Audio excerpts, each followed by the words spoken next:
class of English literature for BA first semester. In this class, I will teach the unit number 4. Before it, I have taken the classes of 3 units. First unit, that is related to the Indian writing in English, in which there are 9 writers. The second unit is related to elements of short story, and the same is the third unit, that is related to the elements of prose writing. And now it is fourth unit, that is in which we have 3 short stories. जो आपकी fourth unit है, इसमें there are 3 short stories from which the questions, long questions, short questions and very short questions will be given in your exam, in your paper. So you have to study, you have to prepare these stories, you have to prepare the answers of the questions from these stories.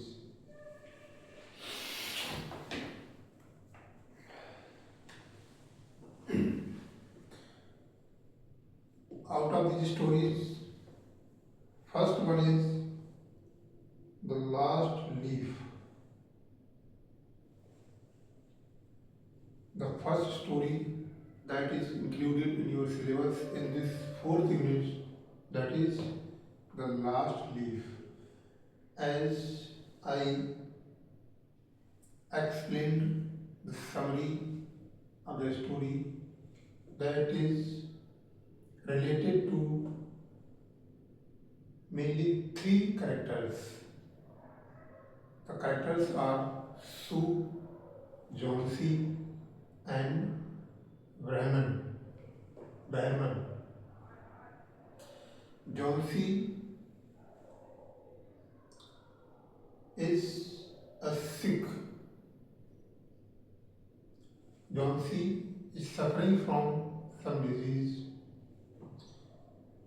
Sue is a friend of Johnsy, and Brahman is an artist who is living in the neighbor of the house of these 2 friends. Johnsy has fallen ill and she has lost. Johnsy जो कि एक बीमार है, मरीज है, वो बीमार पड़ चुकी है और उसने अपने जीवन की उम्मीद छोड़ दी है. उसकी विंडो पर एक पेड़ है, उस पर वो देखती है कि दिन प्रतिदिन उसके पत्ते गिर रहे हैं. उन्हीं को देखकर वो कल्पना करती है कि इन्हीं की तरह मेरा भी जीवन मुझसे दूर जा रहा है, जैसे इस पेड़ से पत्ते दूर जा रहे हैं. अंततः जब लास्ट लीफ बचती है, अंतिम पत्ती, तो वो सोचती है कि जैसे ही पेड़ की अंतिम पत्ती गिरेगी, वो भी उसका जीवन भी समाप्त हो जाएगा. सू, जो कि उसकी मित्र है, वो उसे इनकरेज करती रहती है, मोटिवेट करती रहती है, उसकी देखभाल करती है,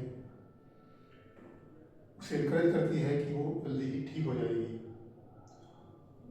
लेकिन जब वो ये सोचती है, उसका ख्याल के बारे में उसे जानकारी मिलती है, तो वो जाती है उस कैरेक्टर के पास जो उनके नेबरिंग, उनके पड़ोस में रह रहा होता है. इसका नाम है रहमान,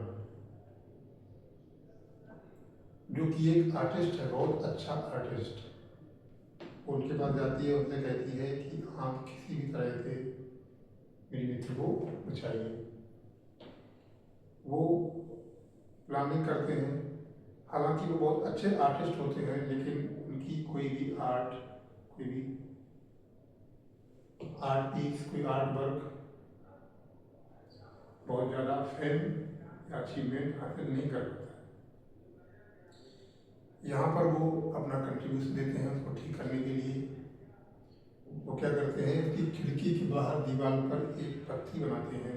जब वो रात में की बीमारी से उसकी हालत जो उनसे की आदतें खराब होती है, उसी रात में वो रात में ठंडी होती है, बरसात हो रही होती है, बर्फ गिर रही होती है, लेकिन उस मौसम में भी उसकी खिड़की के सामने दीवार पर एक पत्ती बनाते हैं, एक सिंबॉलिक तौर पर उसको इनकरेज करने के लिए कि देखो पेड़ की अंतिम पत्ती तो अभी भी मौजूद है, जो कि कभी नहीं गिरेगी। क्योंकि वो रात में बर्फबारी में पत्ती बनाते हैं तो वो खुद बीमार पड़ जाते हैं और उनकी जीवन समाप्त हो जाता है। लेकिन जब वो सुबह उठती है जौन सी वो देखती है दीवार पर बनी हुई पत्ते की पेंटिंग, उसके देखकर उसके जीवन में आशा बनती है, साइकोलॉजिकल इफेक्ट उनके बॉडी में काम करता है और वो धीरे धीरे ठीक होने लगती है और अंततः ठीक हो जाता है। ये है आपकी story the last leaf. Last leaf का मतलब अंतिम पत्ती। जिस सिंबॉलिक लीफ के माध्यम से ब्रह्मन उसके जीवन को बचाते हैं, उसको ठीक हो जाते हैं। ये आपकी स्टोरी है। इसमें से आपके क्वेश्चन आंसर आएंगे। Story, the name of the story is the last leaf. The last leaf, ये स्टोरी है।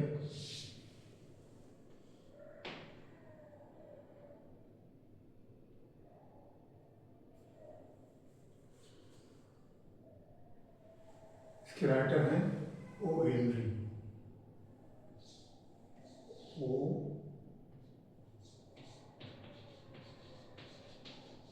हेनरी, ये है इसके राइटर।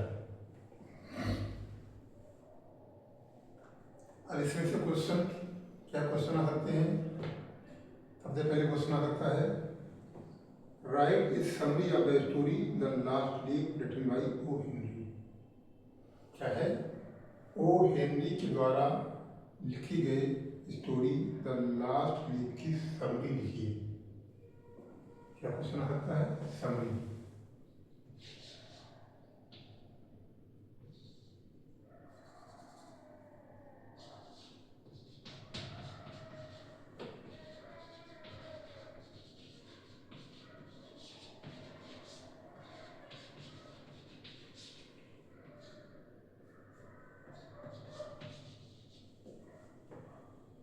द लास्ट लीफ, इस स्टोरी की समरी। या फिर क्या क्वेश्चन आ सकता है?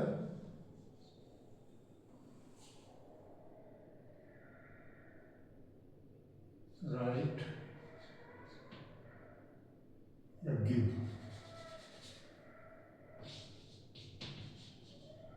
ए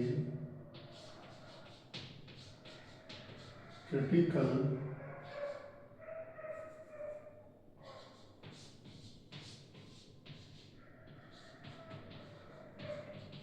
appreciation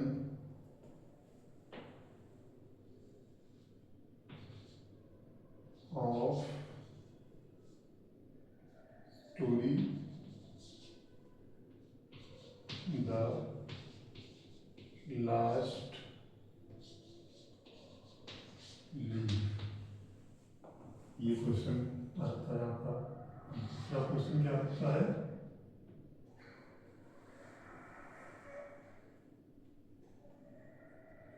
do you think Behrman was a good artist or a good human being? Give reasons. Brahman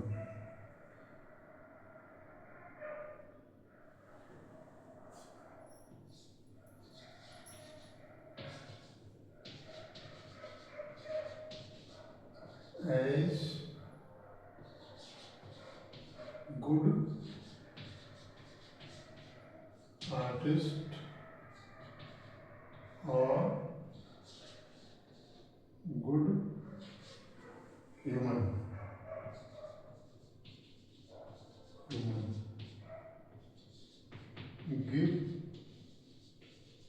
religion.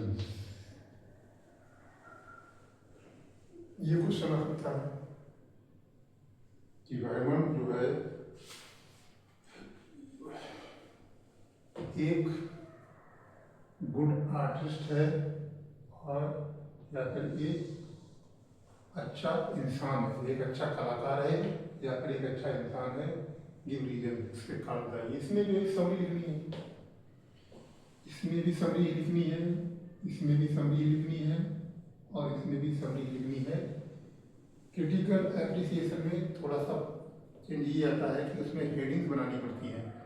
Critical appreciation में हेडिंग्स, क्रिटिकल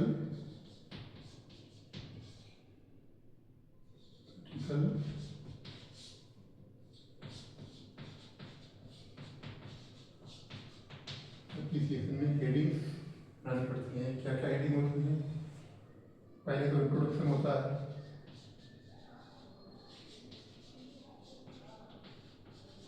फिर प्लॉट होता है, फिर कैरेक्टर्स,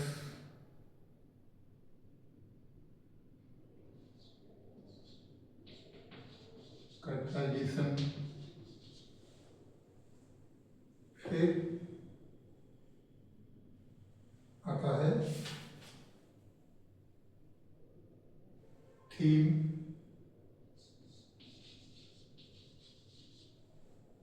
और मैसेज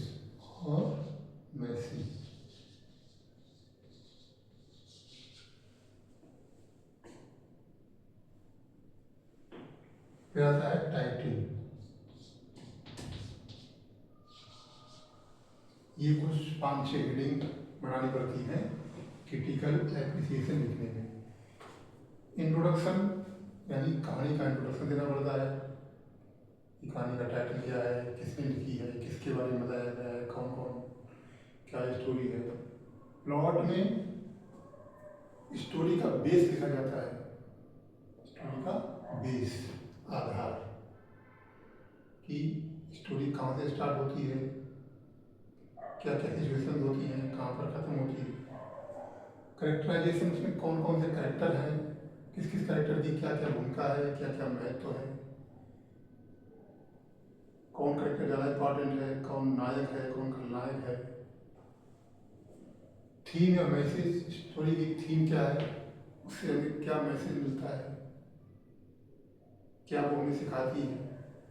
और टाइटल, ये टाइटल इस कहानी पर कैसे सूट करता है, कैसे सुइटेबल है, how is the title suitable for this story, ये लिखना पड़ता है। तो क्या है टाइटल, क्या है? The last leaf is a symbolic title, it is a symbolic title that symbolizes the the existence of life. The last leaf that symbolizes the existence of life, the survival of life. जैसा कि ब्राह्मण दीवार की पत्ती बनाता है, इसको देखकर जॉन्सी को जीवन की प्रेरणा मिलती है। ये आपका इस तरीके से हम क्या करेंगे, लॉन्ग क्वेश्चन लिखेंगे। इसके अलावा अगर कोई और लॉन्ग क्वेश्चन बनता है, कैरेक्टर ब्राह्मण हो गया,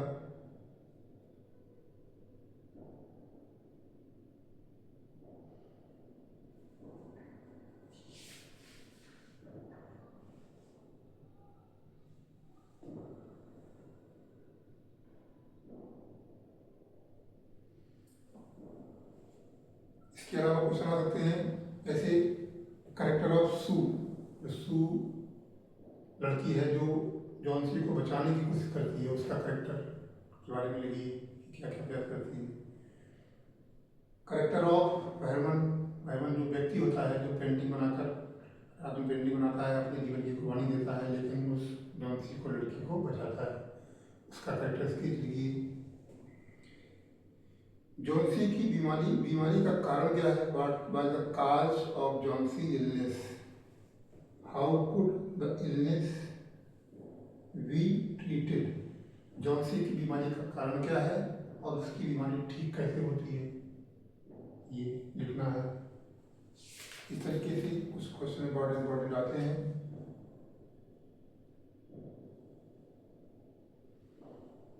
describe Behrman as a person and the way he shaped Johnsy's life, ये वाला question. Behrman is a good artist और ए गुड वुमन, यही आंसर में लिखना है कि एक व्यक्ति के उसका वर्णन कीजिए, बताइए कि वेहरमन ने जॉन्सी के जीवन को कैसे बचाया।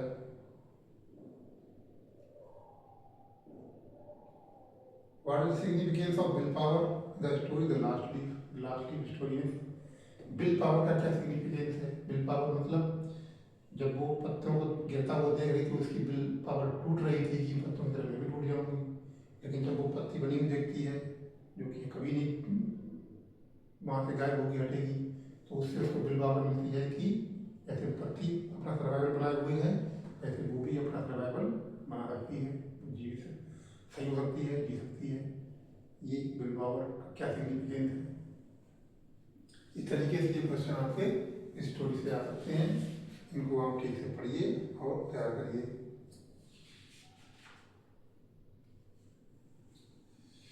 समरी में क्या लिखना है, समरी में हमने अभी आपको समझाया, पूरी समरी वही आपको इसमें लिखनी है। जो हमने पूरी स्टोरी सुनाई है, पहले थोड़ा इंट्रोडक्शन लिखना है, राइटर स्टोरी के बारे में, राइटर के बारे में, राइटर ने कौन सी स्टोरी लिखी है, इसके अलावा कौन कौन सी स्टोरी लिखी है, थोड़ा कैरेक्टर्स के बारे में बताना है।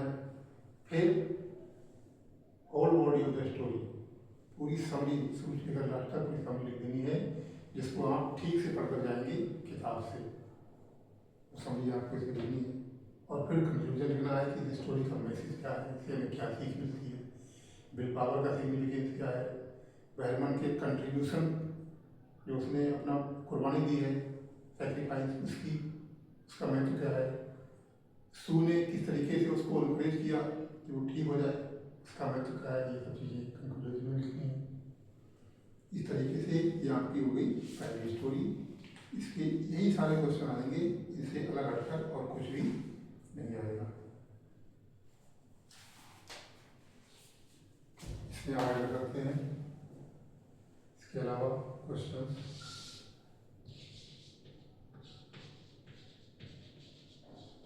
Character of shoe,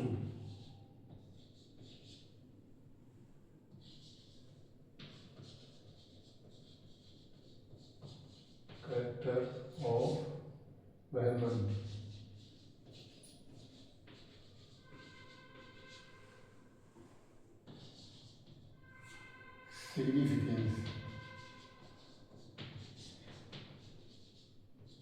significance of willpower,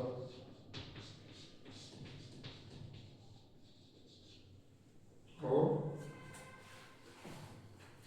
इसके अलावा कौन से हैं,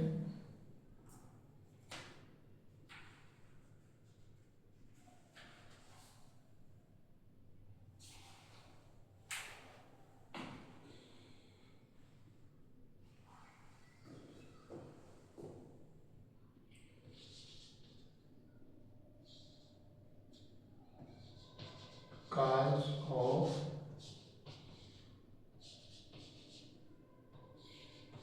Johnson's illness, Johnson's illness and her treatment,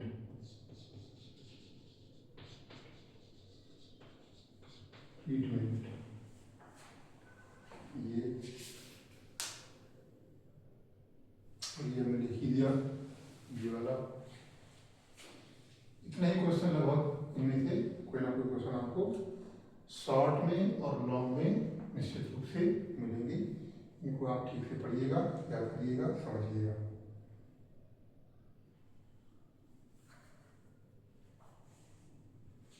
इसके बाद नेक्स्ट है वो है द लेमेंट।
इसके राइटर कौन है?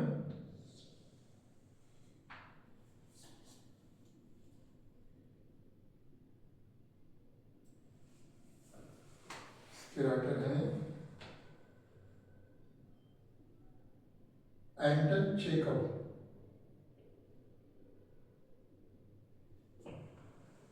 एंटन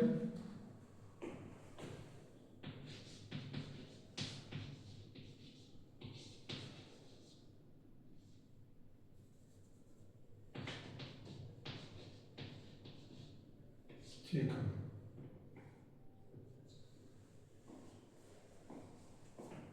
कौन से राइटर?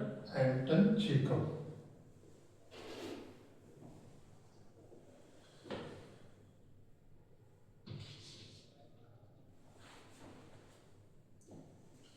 इसमें क्वेश्चन क्या आएगा? Narrate the story the lament in your own words. Narrate और समराइज।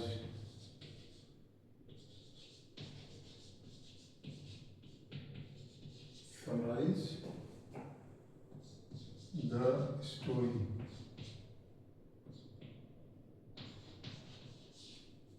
स्टोरी द लेमेंट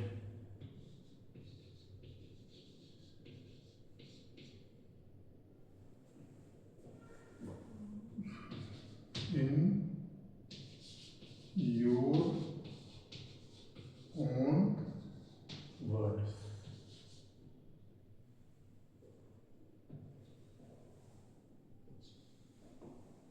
ये क्वेश्चन है।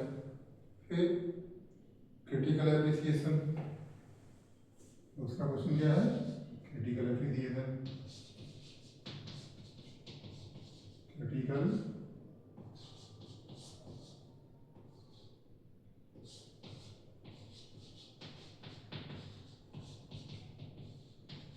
application of the story the lament। ये या फिर इसके अलावा भी आ सकता है।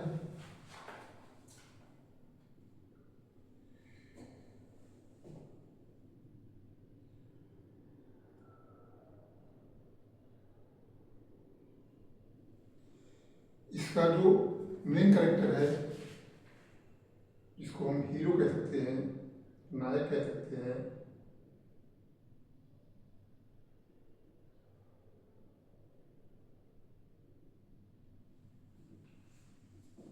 यूना।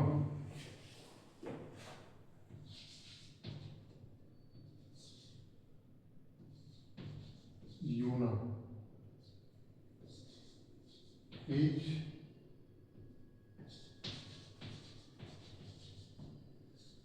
character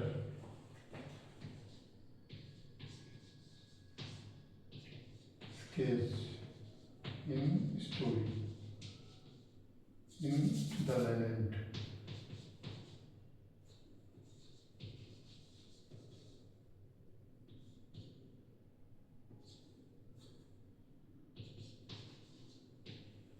in the lament इसका character sketch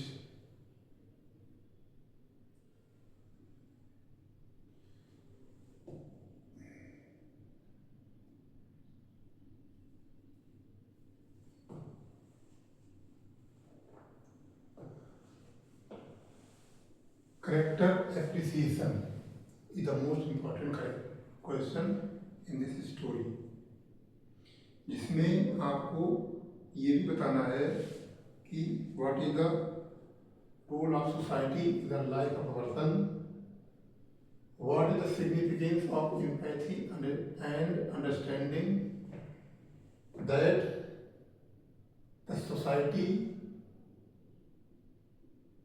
has lost in the concern of any person living in that society। यानी जो सहानुभूति है, जो समझ है, जो सोसाइटी को अपने बीच में रहने वाले किसी व्यक्ति के प्रति रखनी चाहिए, उस समझ और सहानुभूति को समाज खोता जा रहा है, इसका क्या महत्व है इस कहानी में। The role of empathy and understanding, क्या क्वेश्चन हो सकता है?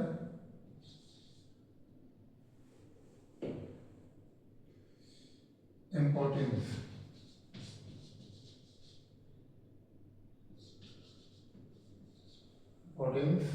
of losing, lacking empathy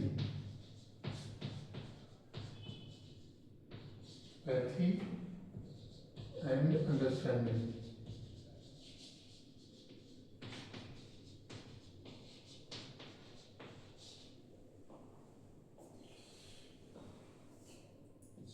To a person in society.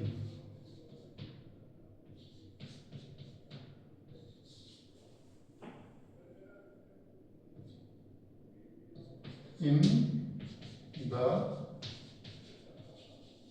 land. ये आपके क्वेश्चन हो सकते हैं इस कहानी में। अब कहानी क्या है वो समझ लीजिए एक बार।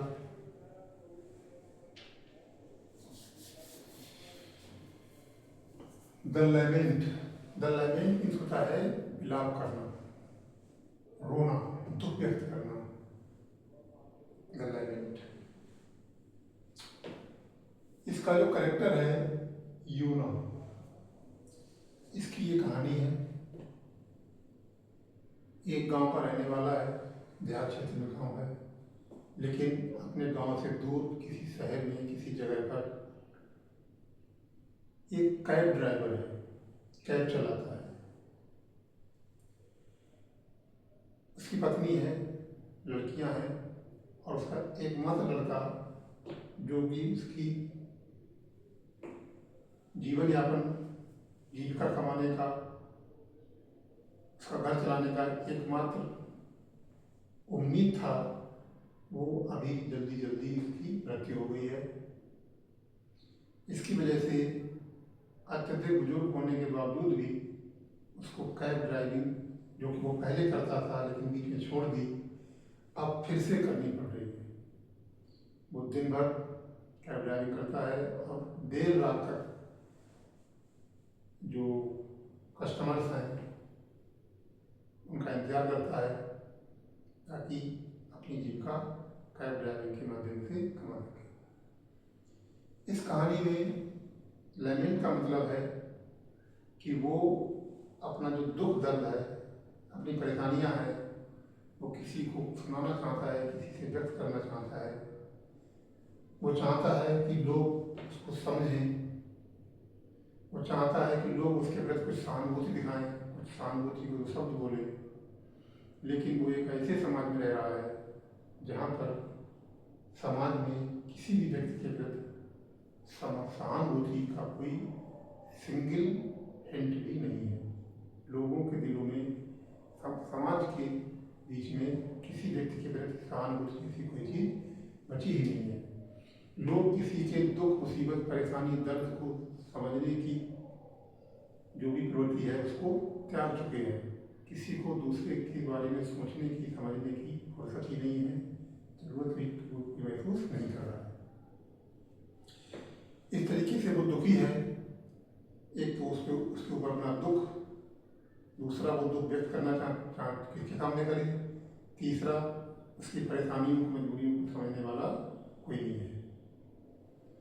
ऐसे में वो क्या करें, वो जो उसका घोड़ा है उस घोड़े से ही के सामने खड़ा हो जाता है, उनसे बातें करता है, उससे अपना दुख व्यक्त करता है। उससे ऐसे बातें करता है जैसे वो किसी व्यक्ति से अपना दुख व्यक्त करता हो। और जब वो उससे अपना दुख व्यक्त करता है तो वो अपने आप को कुछ हल्का, अपने माइंड को कुछ टेंशन से फ्री महसूस करता है, कुछ रिलैक्सेशन महसूस करता है। उसे लगता है कि उसने अपना दुख किसी को सुना दिया है, किसी ने उसका दुख समझ लिया है और वो उसके प्रति सहानुभूति दिखा चुका है, उसको समझ चुका है, इसलिए उसके दिमाग में कुछ टेंशन हल्की हो जाती है, कुछ रिलैक्सेशन मिल जाता है और वो उसका दुख दर्द कुछ कम हो जाता है। उधर घोड़ा है, घोड़े की भी यही हालत है, उसका भी कोई साथी नहीं है, तो वो भी उसके साथ इस यूना कैरेक्टर के साथ कंपनी में, उसकी कंपनी में उसके साथ में रहकर घुल मिल गया है, उसके साथ रहना पसंद करता है। तो वो उसकी कमी को पूरी करता है और वो उसकी कमी को पूरी करता है। यानी एक इंसान एक जानवर से सहानुभूति और समझने की उम्मीद करता है कि ये हमें यही हमें समझ रहा है, यही हमारे साथ चल रहा है।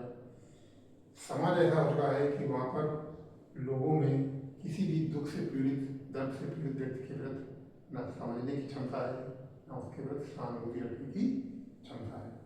ये हुई आपकी स्टोरी द लेजेंड। योना का करेक्टर है,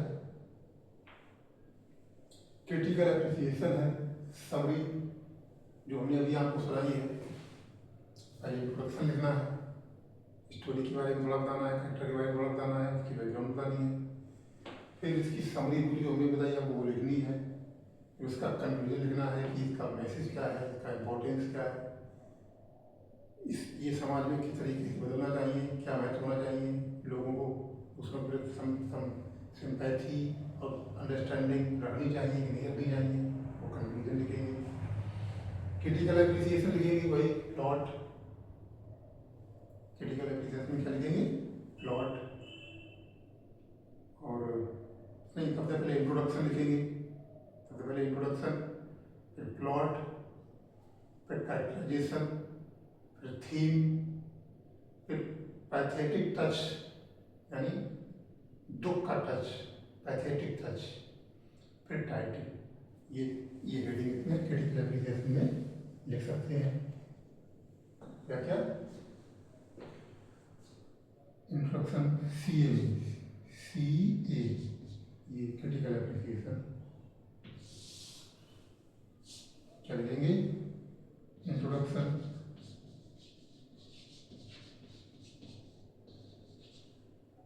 प्लॉट, कैरेक्टर्स,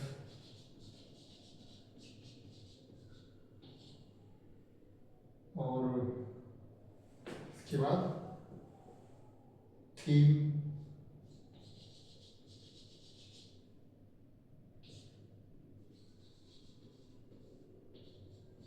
मैसेज और pathetic note,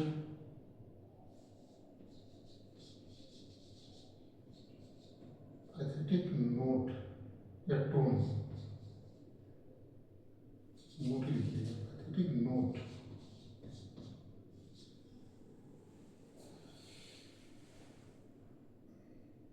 society role,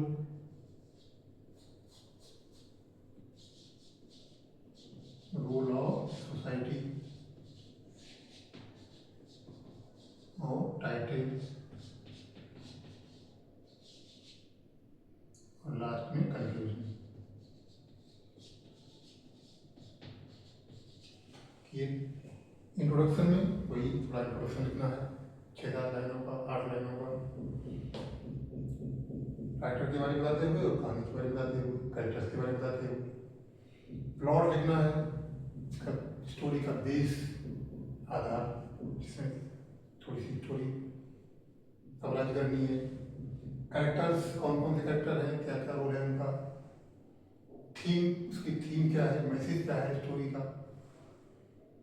pathetic mood क्या है कि उसका बेटा मर चुका है, उसकी जीविका कमाने वाला कोई नहीं है, बुजुर्ग है, उसे मेहनत करनी पड़ती है, उसकी सहानुभूति, उसके दर्द को कोई सुनने वाला समझने वाला नहीं है, उसके प्रति कोई सहानुभूति रखने वाला नहीं है।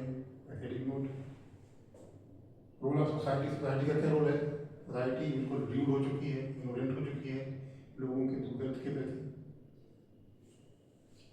टाइटल कैसा है, सुटेबल है कि नहीं है, और कंक्लूजन, लास्ट में कंक्लूजन। ये आपका हो गया सी, क्रिटिकल एप्रिसिएशन। यूना करेक्टर, यूना का करेक्टर लिखना है, इसके करेक्टर में क्या क्या बताया गया है करेक्टर के बारे में।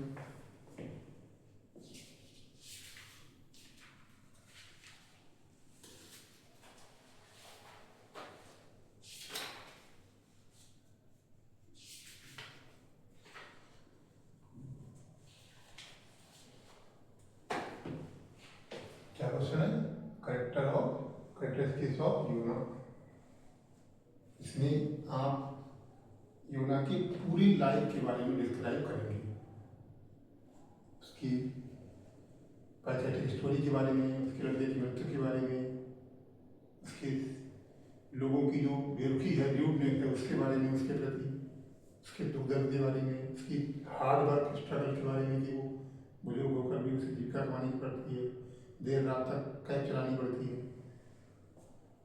इस तरीके से importance of lacking sympathy and understanding, कि लोग किसी व्यक्ति के दुख दर्द के प्रति सहानुभूति और समझ रखने की प्रवृत्ति को कैसे खो चुके हैं, वो इसमें लिखना है। ये क्वेश्चन और ये वाला क्वेश्चन लगभग सेम टू सेम ही होंगे, जैसा ये है वैसा ही ये वाला भी होगा। इस तरीके से ये आपकी सेकंड स्टोरी हो गई। इनको आपको ठीक से पढ़ना है, समझना है। लैकिंग ऑफ एम्पैथी अंडरस्टैंडिंग में वही लिखना है, इंट्रोडक्शन, समरी, और केवल एक हेडिंग जोड़ देना है कि how people are lacking empathy and understanding to a person, how the society has lost its empathy and understanding to any person living in it। किस तरीके से समाज अपने में रहने वाले किसी व्यक्ति के प्रति सहानुभूति और समझ को खोता जा रहा है, किसी को किसी के दुख दर्द से कोई मतलब ही नहीं है। यही क्वेश्चन लिखना है, ये वाला आंसर यहीं पे यहाँ पे भी लिखना है, केवल ये देना उसमें ऐड कर देना है बस।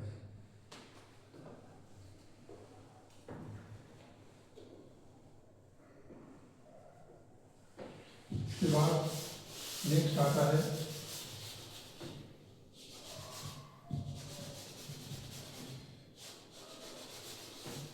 The diamond necklace. Next story आती है द डायमंड नेकलेस।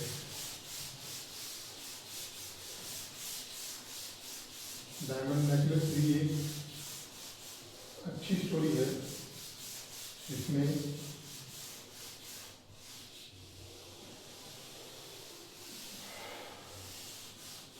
एक मैसेज दिया गया है स्टोरी के माध्यम से।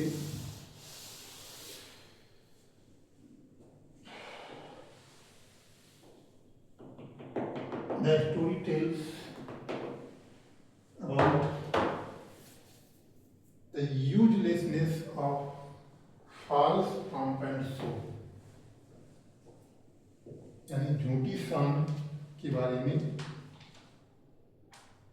झूठी शान की निरर्थकता के बारे में इस कहानी में बताया गया है कि झूठी शान कैसे एक व्यर्थ की चीज है और इसकी वजह से कैसे लोगों का जीवन बर्बाद हो जाता है। द डायमंड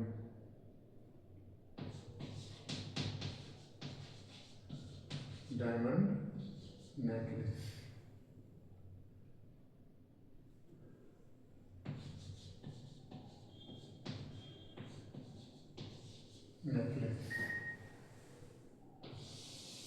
ये आपकी स्टोरी हो गई नंबर 3।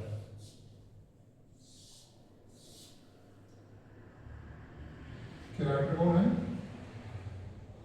राइटर है काइडी मॉपेरेंट।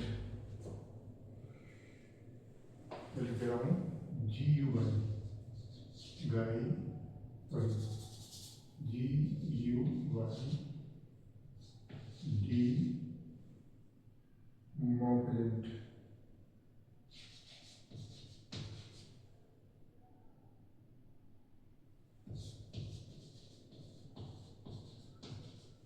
मॉपेरेंट इनकी स्टोरी है और स्टोरी का नाम है द डायमंड नेकलेस। इसमें क्या क्वेश्चन आएगा? Write a summary of the story the diamond necklace. क्या क्वेश्चन आएगा? समरी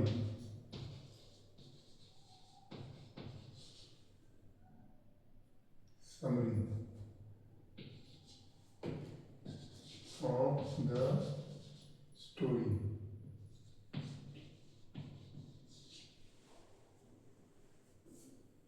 फिर यह क्वेश्चन आएगा moral message the story.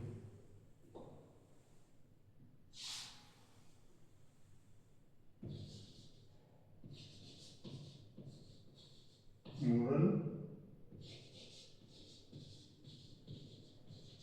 Message of the story.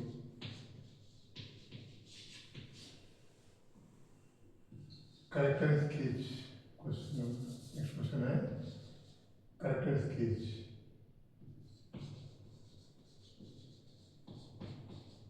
Character sketch of, जो लेडी होती है उसका नाम क्या होता है? Matilda.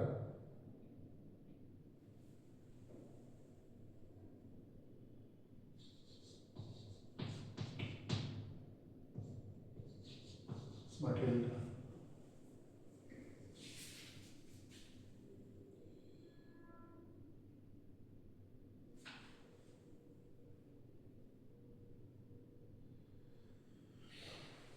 Character sketch of Matilda के ही संबंध में एक क्वेश्चन और आ सकता है।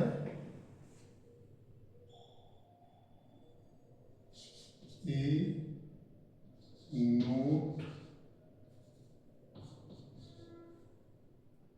On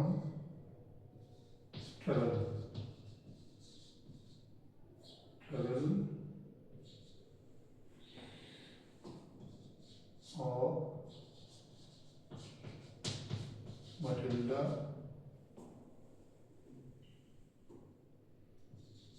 due to her fathers.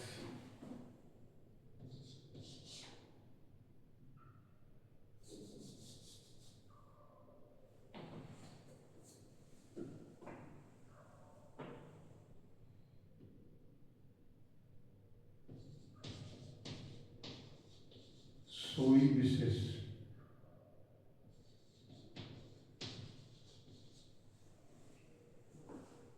उसकी जो दिखावे की इच्छाएं हैं उसके चक्कर में उसे कितना संघर्ष करना पड़ता है, इसके संबंध में भी क्वेश्चन आ सकता है।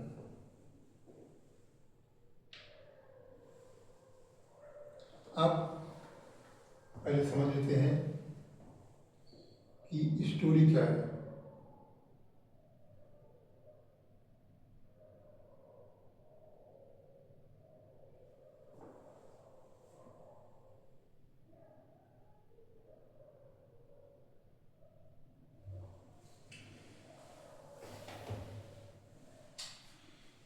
ये स्टोरी है एक नवविवाहित दंपत्ति की है, जिसमें लेडी का नाम है मटिल्डा और जो उसका हस्बैंड है वो लोजेल। उसका नाम होता है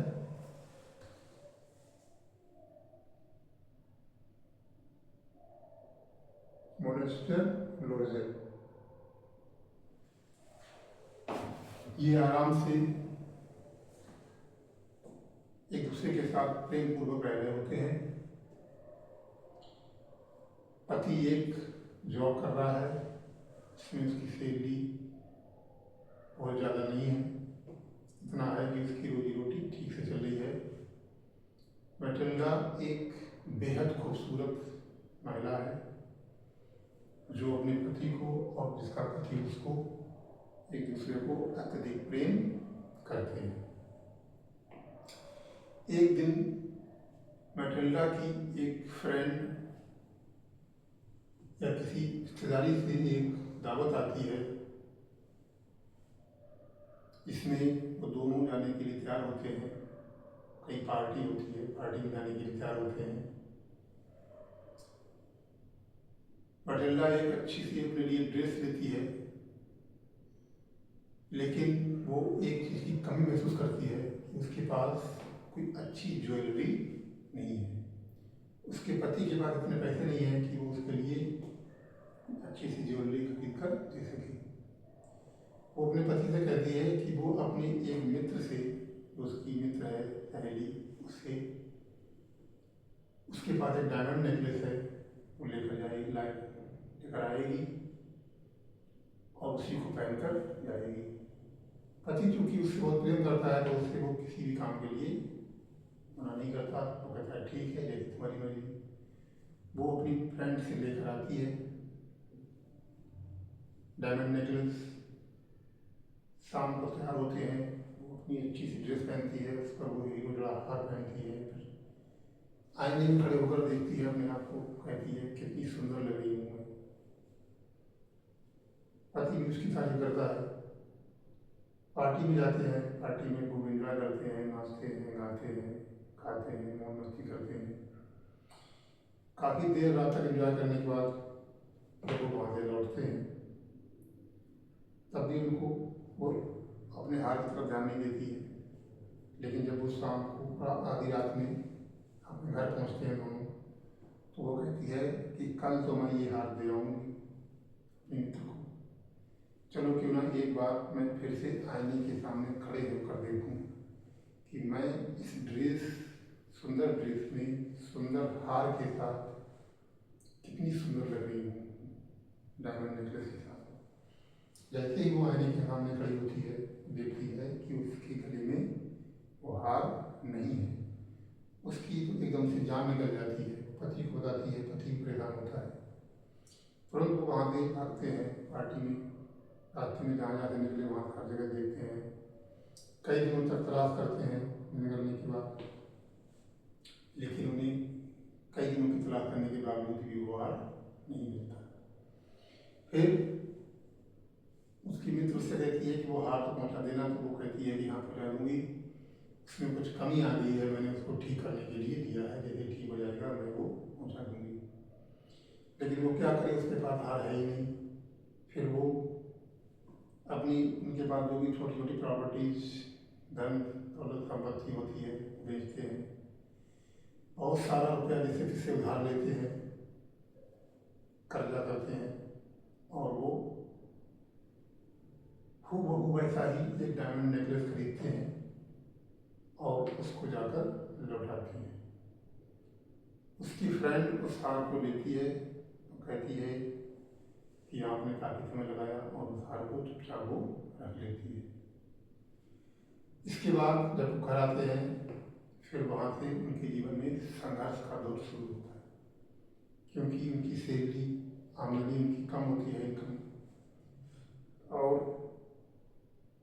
जो भी उनके पास थोड़ी बहुत पूंजी संपत्ति थी, रुपया पैसा था, वो उन्होंने सब हार खरीदने में लगा दिया। इसके अलावा उन्होंने बहुत सारा कर्जा कर डाला हार खरीदने के लिए। अब यहाँ से उनको अपनी जीविका भी चलानी है और वो कर्जा भी चुकता करना है। इस तरीके से पति जॉब करता है, मटिल्डा घर में काम करती है, और जिससे जो भी होता है वो करती है। इस तरीके से दोनों संघर्ष कर करके रुपया इकट्ठा करते हैं, और कई सालों में वो कर्जा अपना चुकाते हैं। जब तक वो कर्जा चुका पाते हैं तब तक उसका जो सुंदर शरीर था वो सुंदर ना रहकर एक काम करने वाली महिला की तरह स्ट्रांग हो जाता है, खूबसूरती चली जाती है, शरीर स्ट्रांग और कठोर हो जाता है। काफ़ी समय के बाद जब वो एक बार मार्केट घूम रही होती है, तभी उसको वही सहेली मिलती है जिससे वो हार लेकर आई थी। हार लेकर आई थी तो वो मटिल्डा उसको, अपनी सहेली को उस नाम से बुलाती है जो नाम सिर्फ उसी को पता था। इसके अलावा वो वहाँ मार्केट में या उस शहर में किसी को नहीं पता था। वो औरत चौंक जाती है कि मुझे इस नाम से कौन बुला रहा है। वो देखती है, वो मटिल्डा को पहचानती ही नहीं है। फिर वो पूछती है कि आप कौन है, तो वो बताती है कि तुमने मुझे पहचाना नहीं, मैं तुम्हारी मित्र हूँ मटिल्डा, इसने तुमसे वो हार लिया था। तो वो कहती है, मटिल्डा तुम तो बहुत सुंदर थी, तुम्हारी हालत कैसे हो गई। फिर वो उसको पूरी स्टोरी सुनाती है कि ये मैंने ऐसे ऐसे हार हो गया था, मैंने कर्जा लिया, आपका हार चुकाया, वापस दिया, फिर वो कर्जा चुकाने में हमको संघर्ष करना पड़ा, इसलिए हमारी ये हालत हो गई है। तब वो उसकी मटिल्डा की सहेली हंसती, पहले तो आश्चर्य करती है, फिर वो हंसती है। तो उससे कहती है कि तुम कैसी बेवकूफ़ हो, तो मुझे एक बार बताना चाहिए था तुम्हें कि तुमने हार खो दिया है, तो मैं तुम्हें कुछ बता दी, क्योंकि जो हार मैंने तुम्हें दिया था वो हार तो नकली था, वो असली था ही नहीं। इस तरीके से मटेरियला भी चौंक जाती है, लेकिन अब तक सब कुछ बर्बाद हो चुका होता है। संघर्ष कर करके जिंदगी उनकी आधी गुजर चुकी होती है, शरीर की खूबसूरती खत्म हो चुकी होती है, और अब पछतावे के सिवा कुछ नहीं बचता। ये है आपकी स्टोरी। ये आपको समरी ऑफ द स्टोरी में यही सब लिखना है। पहले इंट्रोडक्शन लिखना है, स्टोरी के बारे में लिखना है थोड़ा सा, इसके जो पात्र हैं, कैरेक्टर्स, उनके बारे में लिखना है, राइटर के बारे में लिखना है। फिर मेन बॉडी में पूरी स्टोरी इस तरीके से मेंशन करनी है। फिर उसका मैसेज लिखना है, मोरल मैसेज क्या है, इसी की दूसरा क्वेश्चन है। दूसरा क्वेश्चन लगभग सेम यही है। जैसे इसमें समरी लिखनी है, उसके बाद मोरल मैसेज लिखना है, वैसे ही इसमें भी पहले समरी लिखनी है, फिर उसका मोरल मैसेज लिखना है। दोनों क्वेश्चन लगभग सेम ही है। कैरेक्टर स्केच लिखना है कि कैरेक्टर स्केच में मटेरियला की जीवन के पहलू क्या क्या हैं, क्या क्या विशेषताएं हैं उसकी, सुंदर है, एम्बिशियस है, ट्रेजिक लाइफ है उसकी, कष्ट सहना पड़ता है, she believes in false confidence को, झूठे दिखावे में यकीन करने वाली महिला है। ये सब 5-6 पॉइंट बनाकर कैरेक्टर स्केच में लिखने हैं। और ये क्वेश्चन है यही, a note on struggle of Matilda due to her सोई विशेष, उसकी जो दिखावटी इच्छाएं हैं, दिखावटी महत्वाकांक्षाएं हैं, उसकी वजह से उसे अपने जीवन में संघर्ष जो करना पड़ता है, उसके बारे में लिखना है। लगभग सेम टू सेम क्वेश्चन है, थोड़ा थोड़ा चेंज करके उनको लिखना है। इस तरीके से ये आपकी थर्ड स्टोरी पूरी होती है। इसके जो लॉन्ग क्वेश्चन हमने लिखे हैं, इन्हीं में से कोई ना कोई एक लॉन्ग क्वेश्चन या फिर एक शॉर्ट क्वेश्चन आपको मिलेगा, या इससे थोड़ा अलग भी हो सकता है, फिर भी आपको ऐसे ही लिखना है जैसे मैंने आपको बताया है। इसके बाद आता है शॉर्ट क्वेश्चन।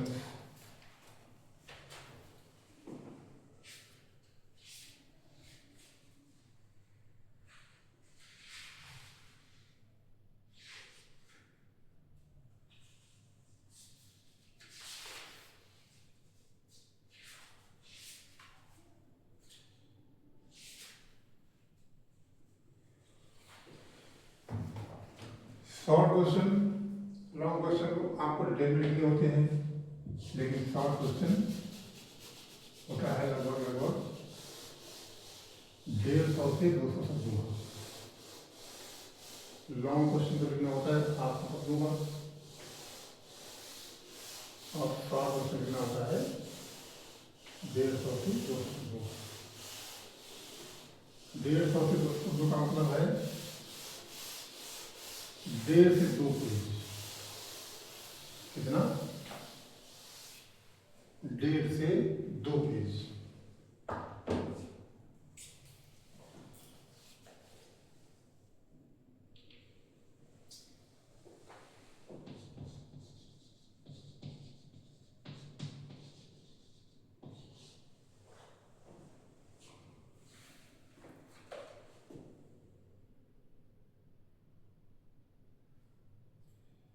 जैसे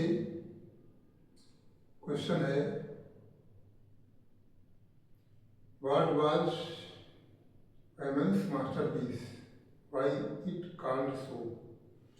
वेमन का जो लास्ट की स्टोरी है, जो कैरेक्टर था वेमन, उसका मास्टरपीस, उसकी सबसे अच्छी कलाकृति क्या थी, और उसने उस कलाकृति को सबसे अच्छा क्यों कहा। वही उसने दीवार पत्ते की पेंटिंग बनाई थी, वह उसकी सबसे अच्छी कलाकृति थी। क्यों? क्योंकि उसने उस कलाकृति के माध्यम से किसी का जीवन बचाया। ये शॉर्ट क्वेश्चंस हैं।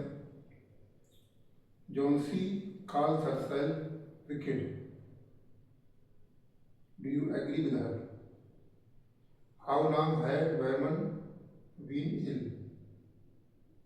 Why did he die so quickly? Wyman कब तक बीमार रहा और वो क्यों मर गया? Do you think Johnsy was good friend? क्या मानते हैं जॉन्सी एक अच्छी मित्र थी? Give reasons.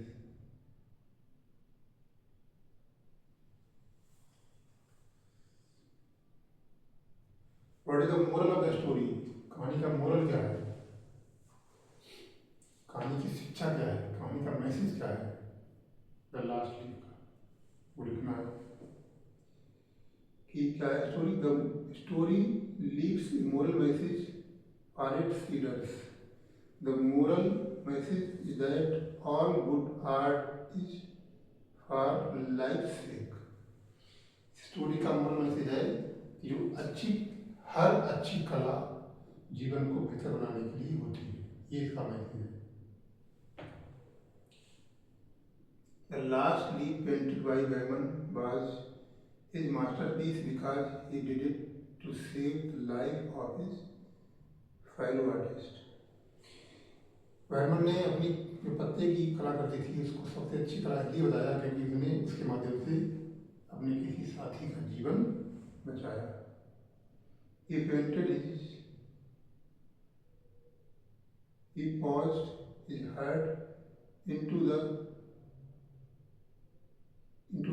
to make like the real one. उसने उसको रियल बनाने में अपनी पूरी स्पिरिट लगा दी and made his supreme sacrifice for it, और इसके माध्यम से उसने अपना सर्वोच्च बलिदान दिया। इस तरीके से क्वेश्चन आएंगे। ऐसे ही है द लैमेंट, दूसरी स्टोरी क्या है, द लैमेंट।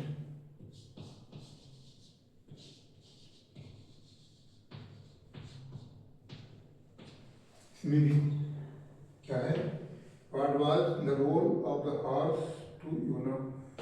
घोड़े का क्या रोल है इस कहानी में यूना के लिए, क्योंकि वही उसका एकमात्र कंपेनियन है, एकमात्र साथी है जिससे वो अपना दुख दर्द, अपनी भावनाएं, अपने जज्बात शेयर कर पाता है, उसके सामने कह पाता है, और कहने के बाद अपनी टेंशन, अपना दुख, अपनी जो पीड़ा है, जो अकेलापन है जो उसके जीवन में, उसको हल्का कर पाता है, तो वही उसका एकमात्र साथी है। How did the young man and old man react to Yona? लोग उसके प्रति क्या रिएक्शन देते हैं। Describe detail about the three young men. What was Yona's looking for in the crowd? योना भीड़ में क्या देख रहा था। What was the most painful thing for Yona? योना के लिए सबसे ज़्यादा दर्दनाक क्या था। यही कि एक बुजुर्ग की अवस्था है, उसका जवान लड़का मर चुका है, उसे अपनी जीविका कमानी पड़ती है, आधी रात तक कैब चलानी पड़ती है, और इसके बावजूद उसका दुख दर्द सुनने वाला कोई नहीं है, उसके प्रति सहानुभूति रखने वाला कोई नहीं है, उसके दुख दर्द को समझने वाला कोई नहीं है। How did the hall porter react to Iona. फिर इसके बाद नेक्स्ट स्टोरी आती है द डायमंड नेकलेस। इसमें draw the character sketch of monsieur Loisel. जो उसका हस्बैंड होता है मटिल्डा का, उसका करेक्टर स्केच लिखना है। करेक्टर स्केच मतलब वही इसके जीवन के क्या पहलू इस कहानी में दिखाए गए हैं, क्या क्या पहलू, उसका संघर्ष, उसका उसकी पत्नी के प्रति प्रेम, पति पत्नी के प्रति प्रेम, उसकी महत्वाकांक्षाएं, उसकी इच्छाएं, ये सब चीजें।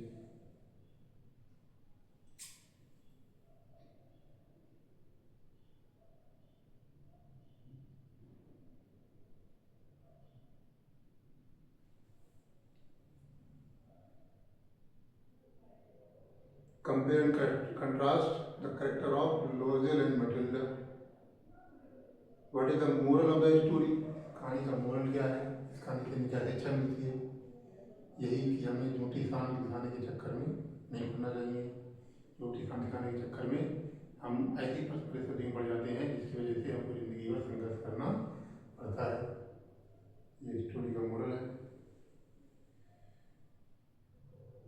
What would have happened if Matilda had made the true confession to Madame Forceler? यानी उसने अपनी मित्र से सच्चाई बताई होती तो क्या हुआ होता उसके जीवन में। जब उसने हार खो दिया था और वो हार कर्जा करके खरीद कर उसको देने गई, तो वो देने के बजाय अगर उसने सच्चाई बताई होती तो उसके जीवन में क्या चेंज रहा होता। ये क्वेश्चन है। इन क्वेश्चन को आपको पढ़ना है, ठीक से समझना है। इसके अलावा छोटे छोटे शॉर्ट क्वेश्चन आएंगे पेपर में, ये 2-2 नंबर के, वो भी आपको करने हैं, ठीक से देखना है। इस तरीके से आप ठीक से तैयारी करेंगे, पढ़ेंगे, समझेंगे, और कोई भी चीज़ समझ आती है। आज लास्ट हो जाती है diamond necklace, diamond necklace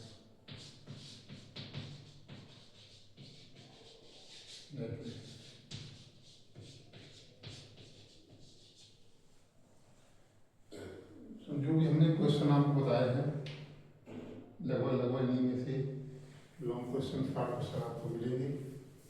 very short question छोटे छोटे हैं, वो तो कोई भी आएगा, आपको ठीक से पढ़ना है, और अगर हमने ठीक से पढ़ा है तो वो तो आप कर ही लोगे। सबसे मुख्य चीज़ होती है long question, very long question और शॉर्ट क्वेश्चन। इनको आप ठीक से पढ़िएगा, समझिएगा, कोई भी चीज़ समझ में आती है पूछिएगा। इसी के साथ आज की क्लास खत्म होती है। Thank you, best of luck.